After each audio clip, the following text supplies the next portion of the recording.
Бул дүйнөдөгү сыноодон урматтуу бир туугандарым ийгиликтүү өтүшүбүз кажет.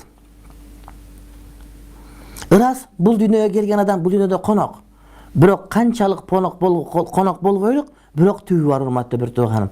Баары бир күн бүтөт. 80 жылда, 60 жылда, 50 жылда адамдардын улугу пайгамбар алейхиссалам 63 жылда конок болуу мерземи бул аламдан бүткөн экен урматтуу бир тууганым.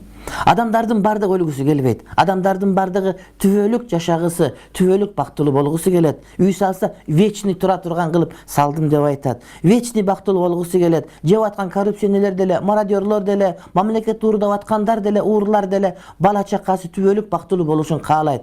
Адам билет 60-70 жашай тургандыгын. Бирок ал бир өзү эмес, бүтүндө ааламдын бардыгына жете турган тыйын топ деле коюшу мүмкүн. Анткени адамдын ичинде, көксөсүндө, оюнда, көйдөнүндө түбөлүк жашагысы келет. Адам өлүмдү каалабайт. Адам урматтуу бир тууганым өлгөндү каалабайт.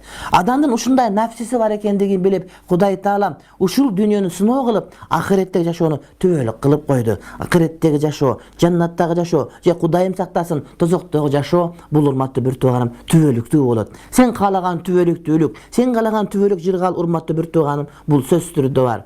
Адамдар кейде дарага эгишет эмне үчүн 10 жылдан кандай түшүм берет, 100 жылдан кандай түшүм берет деп кейде өзү өмүрүнүн аз акырында турса дагы ошол илгери үмүт менен жашайт урматтуу бир тууганым. Бул калп эмес, бул боло турган маселе, бул акырет, бул жаннат урматтуу бир тууганым. Ошон үчүн убактылуу дүйнөгө алданып калбастан түбөлүк акыретке аракет кылышыбыз керек.